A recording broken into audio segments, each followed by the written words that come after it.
Adopted by a couple who only hoped to share love and affection with him, one young man grew up and into adulthood to repay his family in the most disturbing manner. Aided by a friend, he committed a heinous act on his unsuspecting parents and left a country in shock when the news of the crime hit the media. And as the months went on, the case took many twists and turns, with justice seeming as though it would never be served. The question left on everyone's mind, though: what causes a child to attack his own parents? This is the disturbing case of the crimes of Ruan Van Heerden.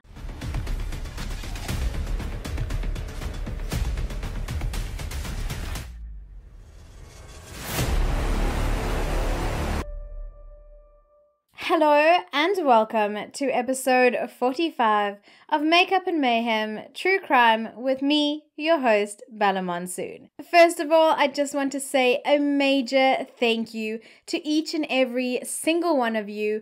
We have hit 15,000 subscribers, and I, for one, cannot believe how big and beautiful our family is growing. So thank you to each one of you who comment every week and engage with my content, who have become patrons on my Patreon account, who leave super thanks on my videos, and who are just there. I see you, and I hope you know that I truly, truly appreciate each and every single one of you.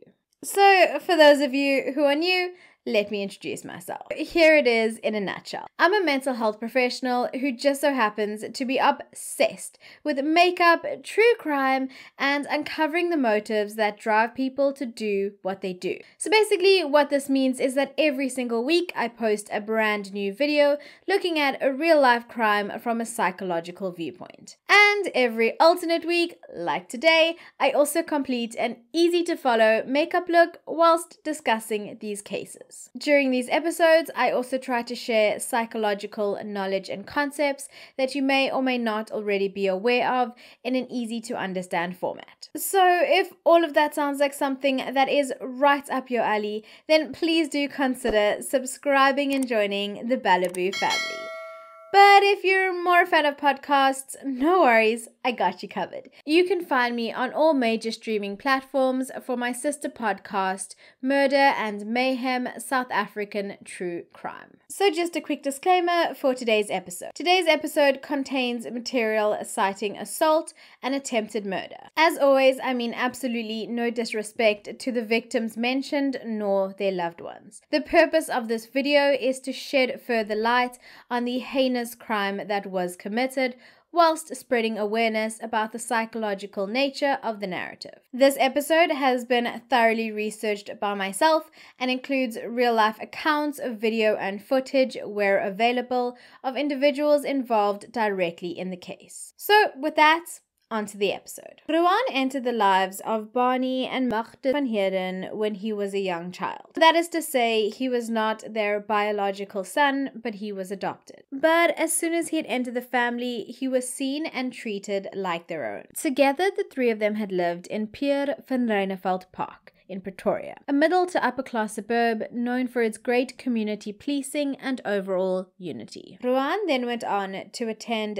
Repay Academy, a private Afrikaans primary school in Pretoria East, from grade 2 to grade 7. It's unclear exactly how or why his path took a turn for the worst, but during his teen years he began to struggle with drug addiction. This took a definite toll on family life, and Barney and Makeup did their absolute best to support him whilst ensuring that he was safe. But eventually the line had to be drawn, and Ruan was sent to a rehabilitation center in De Aar, a small rural town in the Northern Cape. It was here that he would spend the better part of 2019 before returning home to his family at the very end of the year. He was 18 years old. Once he was home, he was eager to meet up with old friends and have a good time. And he had quite an active social life, spending mornings with one group of friends in pubs around Centurion, and then spending evenings with other friends. His parents were, of course, happy to see him and have him back home, and Barney had even obliged in taking him and his 17-year-old female friend and dropping them at the movies, and then later picking them up and dropping them at her house so that they could spend more time together. And Barney was glad to have his son back. But little did he know that later that evening, things would spiral into complete horror and chaos. Unbeknownst to his parents, a short amount of time before he enacted the devastating chain of events, he was drinking at a local pub, Thirsty's Sports Bar. This bar was about 1 kilometer away from his parents' home. And of course, he wasn't alone. According to the manager of the pub, he was with a girl who looked like she was around 18 or 19 years old with long blonde hair. The two had arrived around 11 p.m. and they had sat outside. They were also talking to other patrons at the venue, as it had appeared that Ruan had gone to school with some of the individuals who were seated inside, and so he was popping in and out as he was having conversations with them. And at around 11:30, both Ruan and the girl had left. It's not entirely clear at which point another young man had joined the pair, but the three of them had then made their way back to the Van Heerden home. Ruan, who had never had a key to the home prior to that incident, had actually taken Magda's key from her key holder earlier that evening, after they had had an argument, but more on that just now. And so the three had arrived at the home and gained entry just past midnight. The home where Barney was fast asleep in the bedroom and Magda was sitting in the living room watching TV. On the way in, Ruan's friend and accomplice had grabbed a golf club from the golf bag in the garage. He had then proceeded to the bedroom, where he had hit the sleeping man multiple times, so severely that Barney's arm was broken at the end of the ordeal. Whilst that was happening, Ruan had taken a knife from the kitchen, headed to the living room, and stabbed his mother 36 times. She already suffered from lupus and she had trouble walking prior to the incident. She sustained injuries and stab wounds to multiple parts of her body, but Ruan wasn't done there. As he left her, he had raced to the bedroom where he had proceeded to stab frantically at his father.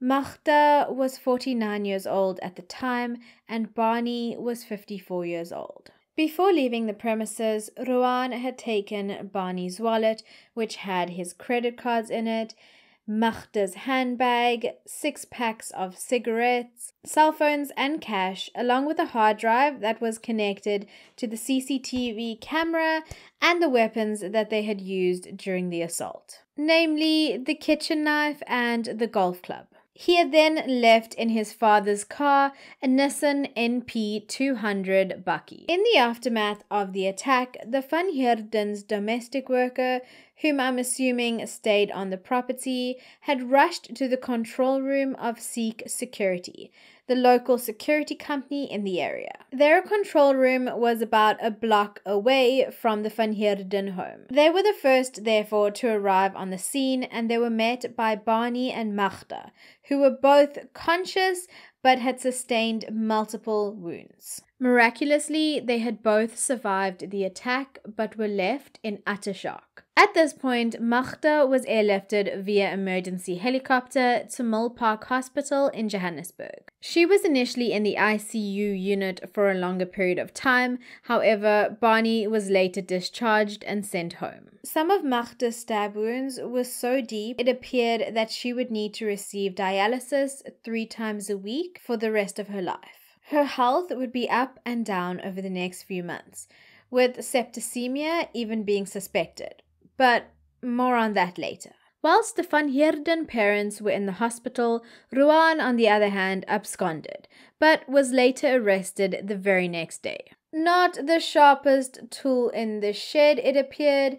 He had used his father's credit card for his Uber trips and to shop at stores in Aliwal North. A police spokesperson, Matapelo Peters, stated that Ruan was arrested in an Uber about 600 kilometers away in Aliwal North in the Eastern Cape. He was alone at the time of his arrest. Although he had left the family home in his father's vehicle, he had later abandoned the bakkie on the outskirts of Tembisa, a predominantly black township on the East Rand. After his arrest, he was charged with 2 counts of attempted murder, 1 count of robbery with aggravated circumstances, and 1 count of car theft. According to the charge sheet against Ruan, he acted with a common purpose in the attack of his parents. In plain terms, this meant that he did not act alone, he acted with others, with the intention of causing harm to someone else. He had also been careful to attempt to cover his tracks by taking the hard drive that contained the CCTV footage of the night with him when he left. A hard drive that was, for some reason, left in his father's abandoned vehicle in Tembisa. All I can assume here is that he thought that both the car and the evidence would just disappear without a trace. At his first court appearance, no family members were to be seen. Obviously. He then applied to legal aid for free legal representation. Later that day, the unknown girl who was with him on the night, but who did not play a role in the murders, was arrested in Waterkloof. The following day, she appeared in the Special Children's Court on 2 charges of attempted murder, 1 charge of robbery with aggravating circumstances, and 1 charge of car theft. She was only 17 years old, so her identity was not disclosed to the media nor the public. She was detained in a juvenile detention center for a few days before being released into the care of her mother. But the plot thickened because at that point in time, a 3rd suspect was brought into question. So, who exactly was this mystery man and accomplice, you may ask? Well, he was Colson William Phelps, 20 years old at the time, from Ferryglen in Pretoria. He was arrested at the Grove Shopping Centre where he was working as a waiter. He too was charged with 2 counts of attempted murder, 1 count of robbery with aggravating circumstances, and 1 count of vehicle theft. Both Colson and the 17-year-old female appeared in court together, which was held as closed proceedings due to the fact that there was a minor present. Colson's parents vehemently supported him throughout the initial court appearances, stating to the media that they were with him in every possible way. Ruan, on the other hand, had dropped his bail application as the only address that he would be able to provide to the court, should his application be successful, was that of his parents, who also happened to be his victims in the crime that he was being charged with. So yeah, that obviously would not have worked. Colson's bail application proceeded, however later it was suspended and postponed after Colson claimed that he had mental health problems. His parents, who were eager to do whatever they could for him, had consulted with a psychologist after his arrest, who had then contacted a psychiatrist. The psychiatrist later found that he was psychotic, apparently at one point of his life, and he was diagnosed with bipolar disorder. Colson had then stated, "My arrest and detention was a strong wake-up call, and I realized I needed my psychiatric medication and treatment." His parents and his legal team had agreed that Colson needed follow-up consultations and possibly even hospitalization. It came to light that 3 months before his arrest, he had attempted to wean himself off his medication as he believed that he would be fine without it. That in itself is actually not as uncommon as you may think. Later in that same statement, it was disclosed that Colson was a waiter in the Grove Shopping Centre and that he was a trusted employee who worked hard to earn the limited income that he did. It was divulged that he depended on his parents to provide accommodation as well as medical aid. To solidify his bail application, he had further elaborated that, "None of us can afford to forfeit my bail. I will also not inflict further trauma on my family by fleeing and forfeiting the bail money, which we will have to scrape together."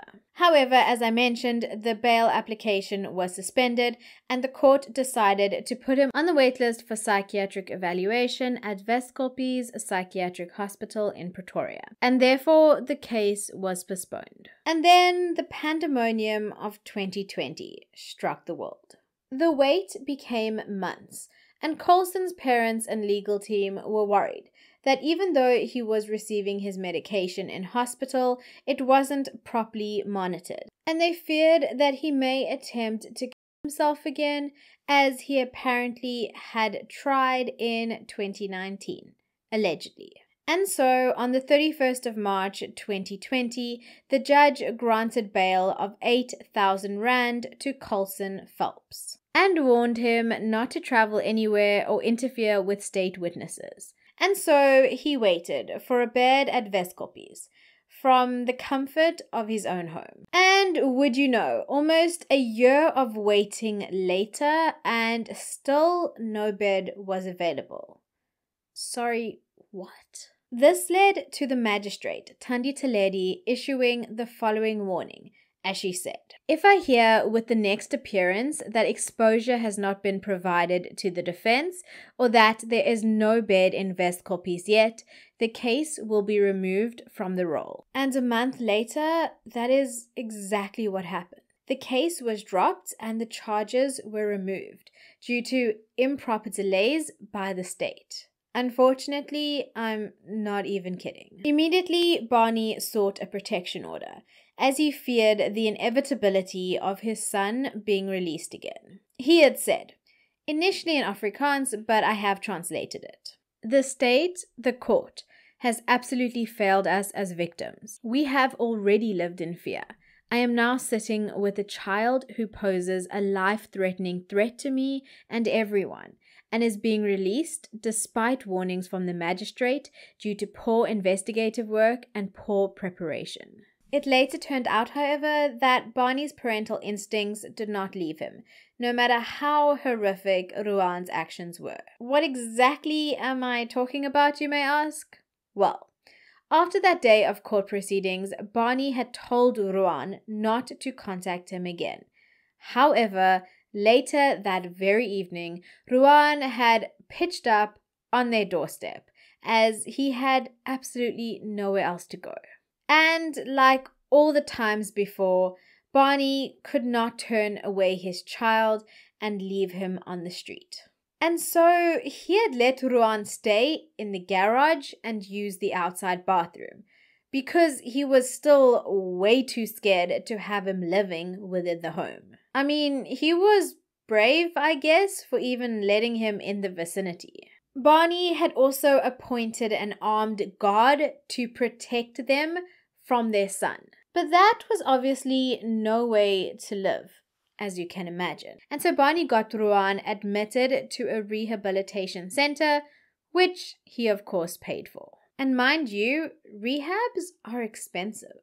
However, even with Ruan in a rehabilitation center, there was still a constant fear in Barney's life that he would get out or be released and come back to finish off what he had started. Life after the attack was incredibly difficult for both Magda and Barney, both psychologically and of course physically. Whilst Magda's physical health was very touch and go, Barney's mental health deteriorated. He became unable to sleep in dark rooms, constantly having flashbacks to that horrendous attack. And so, with Ruan back in a rehabilitation center that Barney was paying for, and the case struck off the roll, it appeared that justice would not be served. That was until 2 weeks later, when the case received written instruction and permission from the Director of Public Prosecutions, the DPP, for it to be placed back on the court roll once again. Yeah, I know, right? I felt like I was getting whiplash from all the twists and turns in this case. So it was April of 2021, and the go-ahead had finally been given. With this new charge sheet, the name of the then minor girl was left out, as the charges against her were withdrawn. Upon hearing the news of the reinstated charges, Barney had said, "I am in an emotional split. On the one hand, he remains my child. On the other hand, he is the accused in a very serious case. One remembers that night, how hard I was beaten, and that I would have been dead if I had not fought back. It remains sad. The emotions of a parent are absolutely still there. As proceedings began again and Ruan made his first appearance back in court in October of 2021, Barney was glad to see that his son looked better. However, it was bittersweet, as Magda had been in the ICU for the past 5 weeks at that point. On the 30th of October 2021, Makeup Van Heerden passed away. This was not only a tragic event for the Van Heerden family, but it also resulted in a change of one of the charges against Colson and Ruan. Remember I had mentioned that Magda's health had been touch and go? Well, after the attack, Magda had spent more time in the hospital than at home, left with a stoma bag and dialysis 3 times a week. Ruan was determined to go to his mother's funeral. However, Barney had expressed the notion that he did not think it was a good idea. And I gotta agree with him there. On the 5th of November, Barney laid his wife of 27 years to rest, with the service taking place at the Pierre van Reineveld Community Church. His final message to her was that love never perishes. The service concluded with Bon Jovi's Bed of Roses, one of the couple's favorite songs. Ruan was not present. And as one chapter ended, another one began, with the court case finally resuming, with Colson having spent the 30 days as required at the Westkoppies Psychiatric Hospital. Eventually, Westkoppies did not agree with his initial legal counsel on the counts of his diminished mental health status. According to the report, clinical interviews were conducted with Colson and his general behavior was observed and monitored. He was also physically examined and had both psychosocial and psychological evaluations. The final report had read, "The given history of a psychiatric diagnosis and management thereof is noted, but it does not affect points C and D below. Points C and D follow with. The accused is able to follow court proceedings and contribute significantly to his defense. During the alleged crime, there was no mental illness and no intellectual inability that could affect the accused's ability to distinguish between right and wrong." And so, after the evaluation, the court would hear that although Colson was willing to plead guilty in a plea agreement, he did not agree with the proposed sentence. So at this point, his case was then separated from Ruan's. After the death of Magda, the one charge against both of the men was escalated from an attempted murder charge to a murder charge. This was due to the fact that it was discovered by forensic pathologists after Magda's autopsy that the initial attack eventually led to her death. Ruan also faced one charge of fraud related to him misrepresenting the permission he had to use his father's bank cards that were stolen during the attack. Ruan pleaded guilty, and a plea and sentencing agreement was entered into. Basically, in simple terms, a plea and sentencing agreement means that the defendants plead guilty to certain charges, and after all mitigating and aggravating circumstances have been taken into account, an appropriate sentence is agreed upon. As this court case had dragged on for so many months, reaching this conclusion was the most cost-effective solution for many, including the taxpayers, whose taxes go towards infrastructure and manpower. So it's basically like a contractual outcome with an almost guaranteed sentence that is settled on much quicker. In May of 2022, Ruan pleaded guilty to the charge of murder of Magda, as well as the charge of attempted murder of Barney. He also pleaded guilty to a charge of robbery with aggravating circumstances. He said in court, "I'm sorry, Dad, I didn't want it to turn out that way." He was sentenced to 25 years in prison and will be eligible for parole after serving at least 50% of his sentence. sentence. This agreement was reached with the state after consultation with the only remaining victim, Ruan's father, as well as the investigating officer in the case. The compelling and substantial circumstances in mitigation of the sentence included mitigating aspects such as Ruan being only 18 years old at the time of the attack, the fact that he was a drug addict, his deep remorse over his actions, and the responsibility he had taken for those actions, amongst others. In terms of aggravating factors, those included the fact that he attacked his own adoptive parents, that Magda suffered for many months after the attack, eventually succumbing to complications from her injuries, and of course the severe trauma that both Barney and Magda experienced, once again amongst other factors. Barney was forced to make peace with the sentence, stating that there was no other option. However, he had also said, "My heart feels broken. It's a difficult experience. On the one hand, I want to put my arms around Ruan and say everything is going to be okay. On the other hand, I'm so angry, so mad at him. That was not what Magda and I planned for him, his life, to end like this." Barney's victim impact statement during court proceedings was heartbreaking, to say the least. He spoke of Magda and how she had struggled after the attacks with health issues. He also explained how difficult it was for him to look after her. He had said, "My life changed drastically as I had to take care of her and had no knowledge of nursing care. She was not able to move around on her own." This had led to medical care being hired, like a professional nurse and a physiotherapist, more hospital visits, and 3 sessions of dialysis a week, which all took its toll financially after their medical aid had depleted. And this only added to the anxiety that they were both experiencing. His mental state and Magda's health made it virtually impossible for him to continue working. He stated that he lived in constant fear and anxiety. He struggled to sleep in the dark and suffered from daily pain in his left arm, which was broken during the attack, as well as the pain from the wounds inflicted on his legs and head. And this physical and emotional pain was just further intensified by the nightmare of the court proceedings and the shocking turn of events when the matter was initially struck off the roll due to poor investigation by the South African Police Service. And in those tragic turn of events, Barney had lost his wife of 27 years. And with the pandemonium of 2020, he was not even able to be with her in the hospital. I cannot imagine the absolute turmoil that this one poor man has been through. It's more than anyone should have to ever go through.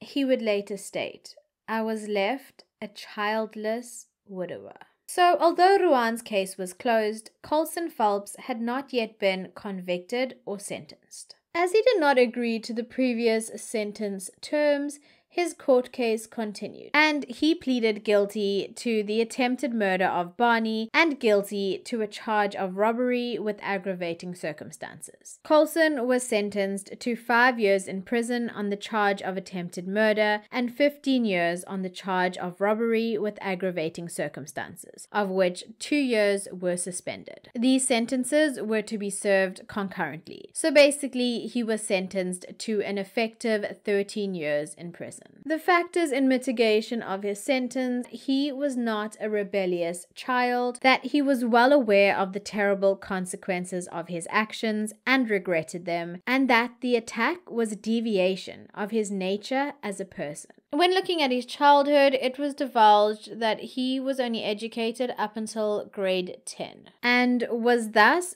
physically, socially, and emotionally dependent on his parents. He was also said to be socially and emotionally underdeveloped. He had a history of psychological problems and was diagnosed with bipolar depression and adult attention deficit disorder. He had also allegedly been admitted to Denmark Psychiatric Hospital a few months before the incident after an impulsive overdose, after attempting to wean himself off his psychiatric medication. His experience in detention was apparently life-changing, as he had previously lived in the safe environment of his highly ethical parents who were well known within religious circles. Colson is not the focus of my episode, but whether or not mental health issues truly had a role to play in the heinous crime he committed, I believe that he is an incredibly impressionable individual. He could have also lacked the ability to develop within a social setting, as he was homeschooled for a great portion of his schooling career.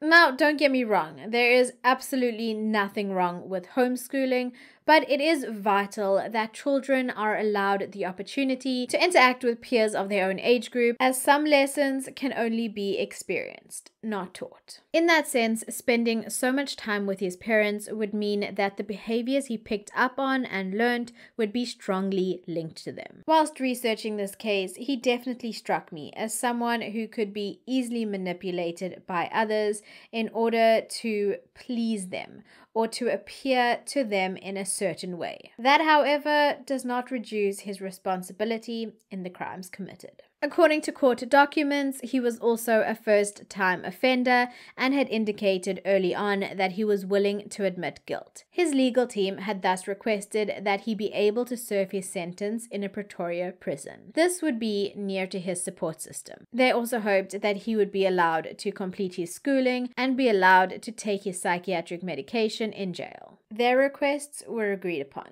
Before the door to the detention cell behind Colson had closed, his female friend had kissed him on the forehead and held his head in her hands. So, at the end of the day, justice had been served, I guess. I never feel as though these sentences can rectify much, as the damage is already done and the pain caused to both the victims as well as the families of both the perpetrators and the victims often never goes away. That's why I think it's vital to always look deeper into the driving forces behind these crimes in order to aid prevention of future similar incidents. So, what drives a son to try and kill his own parents? Well, let's understand a little bit more about the mind behind the madness. This is not the first case that I've covered that has looked at the crime of parricide, the murder of one's mother, father, or both.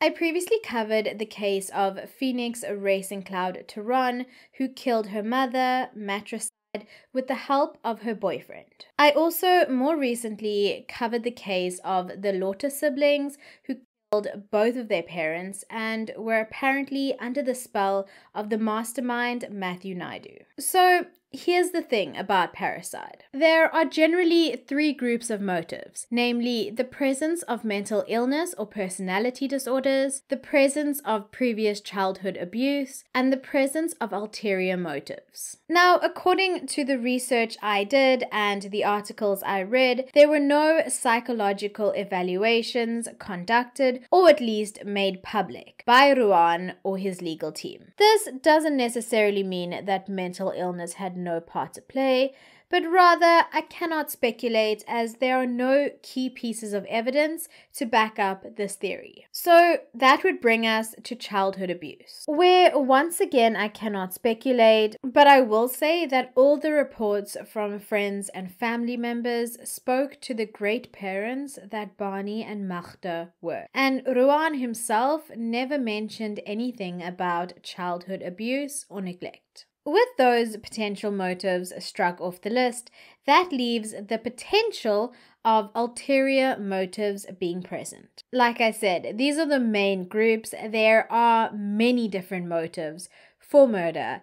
These are just the most common ones. Ulterior motives are usually behind the murder of parents committed by children who are nearing adulthood or who are adults. Ruan was 18 years old and he was classified as an adolescent. Adolescents are still developing, with less ability to control their emotions and less life experience in general. In Ruan's case, he was incredibly dependent on his parents, still hadn't finished school, and didn't really have a job or money to his name. In his eyes, his parents owed him whatever he wanted, and when he was admonished for just taking it, this caused resentment to grow. Couple this with a lack of empathy due to years and years of getting away without consequences, and this was a recipe for disaster. But I'll go deeper into that very soon. As I mentioned earlier, Ruan had been in a rehabilitation center, Fontaine Empowerment Center. It was here that he had met Robert Green, who was a manager there at the time. They had apparently hit it off and became friends, or something to that effect. Robert, however, had then resigned due to accusations from a patient in the center. He had claimed that Robert had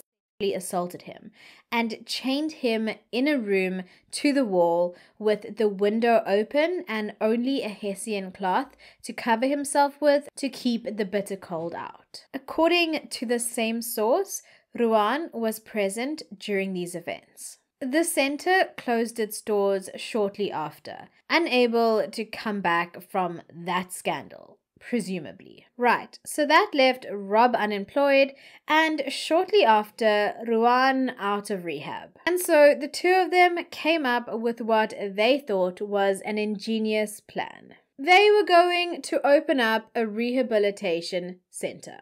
The only flaw in the plan? Well, they lacked the funding to do so. Yeah, kind of a major spoke in the wheel, if you ask me. So Ruan decided that Barney, his father, would definitely be able to assist. And so in October of 2019, he had approached his father with Rob on a guest farm near Daar to discuss their plans. He had then asked for R250,000, 250,000 rand, to be precise, to open the center. Barney heard them out, but when it was clear that there was no proper business plan in place, an argument broke out. This had escalated, and as Barney had left to get into his vehicle, Rob had allegedly attempted to assault him. Barney had pushed him off with his car door and had driven away. Unfortunately, Barney was used to this behavior, as he and Magda had long dealt with the knock-on effects that drugs had on their only son. He was described by multiple sources as a spoilt brat. He would blame his parents for the situation he was in on many occasions. Anyway, a few days later, Rob and Ruan had traveled to Cape Town via bus. At that point, Rob began to harass the Van Heerdens for money to assist in caring for Ruan. They had allegedly sent him 20,000 rand. The two of them had stayed in Cape Town until December, which is the point where Rob had bought him a bus ticket upon his insistence, and Ruan had traveled back home, arriving just in time for New Year's Day. The day he arrived back home, he had apparently changed his WhatsApp status to "I'm back, boys, let's party." And true to his alleged personality of being a spoiled brat, he was soon making demands of his parents. Earlier that very day of the attack, he had been admonished by Magda for stealing 200 rand from his father's wallet. And he did not take kindly to being called out. And there was also a comment that had been made by a manager of a rehabilitation center he had been in. I'm not entirely sure if it was Rob or not, as the article did not state a name. However, this individual had told him that Barney and Magda wanted to give him back up for adoption. With his recent admonishing fresh in his mind, and the earliest seed that was planted about the supposed family rejection, which was highly inaccurate and untrue, a dangerous idea took root. Besides the mental train of thought that preceded this horrific attack, the very obvious effect of drug use and abuse must be taken into account. Although it was not clear whether Ruan was under the influence during the attack, the short to long-term effects of constant substance abuse wreaks havoc on not only the abuser's life, but those around them. More than 7 million people suffer from illicit drug use disorder, and 1 in 4 deaths can be attributed to alcohol, tobacco, and illicit or prescription drug use. Ruan started using drugs in his teenage years, And although he was still in school, his behavior was out of control. This is not uncommon within many teenage substance abusers. Besides the seemingly obvious effects of substance abuse, like craving more of the substance in question, becoming addicted to the high or the feeling of euphoria that the substance gives you, the chemistry of a user's brain is also altered, interfering with their ability to make decisions. But of course, there are many factors at play here, and substance abuse alone cannot be held responsible for the crime. However, the years of substance abuse not only takes its toll on the physical health and brain development of the user, but it's evident that it affected the relationship between Ruan and his family. There were multiple reports that stated that Ruan was a bit of a spoilt brat, in the sense that he always got away with whatever he had done. Now, don't get me wrong. I don't have children, so I don't have any true idea of how difficult it is to raise a child properly. Never mind a child who has started engaging in high-risk behavior, like substance abuse. And I'm not here to judge any parent. I just want to share a bit of the psychological development that occurs as a result of the different parenting techniques put into place. In this case, the lack of discipline or harsh consequences continuously can have multiple effects on a child's development. Firstly, there can be a distinct diminished ability to empathize and understand others. This stems from the constant desire of the child to focus on solely their own needs and wants, disregarding everyone else. In younger children, this is common because they are still learning the ways of the world. But by the time they reach adolescence, empathetic understanding is a vital component in healthy development. Next, resistance to authority is common too, because if the child grows up thinking that their own parents don't need to be listened to or obeyed at times, then why do other people?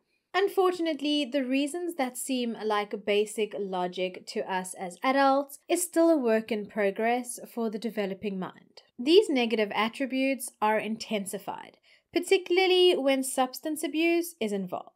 Now, substance abuse is not my particular field of focus, but it's evident, and I'm sure you can ask any family member of a drug abuser, that it often feels like an uphill battle. Some people are able to quit cold turkey, go through withdrawals and rehab, and continue to lead a drug-free life again, obviously with an intense amount of hard work and commitment. But others can't seem to shake the addiction. And on their downward spiral, they often take those around them with them. It's not uncommon to hear about users who have sold their family's belongings or even threatened family members. And unfortunately, something has got to give at some point. This was evident in Elaine Puckey's sad case, where she was forced to kill her drug-addicted son, who she was terrified of, and who had constantly abused her. When things escalate, it can come to a them or me situation. But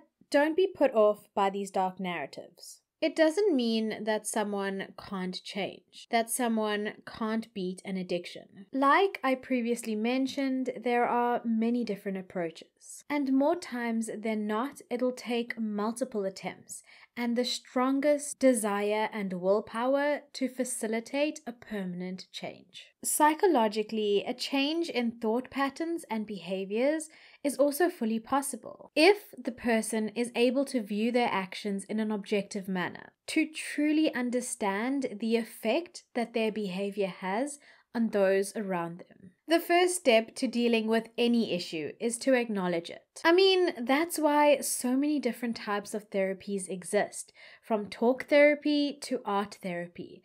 There are many different approaches to deal with matters of the mind. And that's one of the main reasons I do what I do here. Yes, I want to spread awareness about the tragic ends to these victims' lives so that their deaths will not be in vain. But I also want to spread awareness about the road, signs, and actions that led up to the tragic events, so that perhaps a future crime can be prevented. Maybe a sign can be noticed sooner rather than later.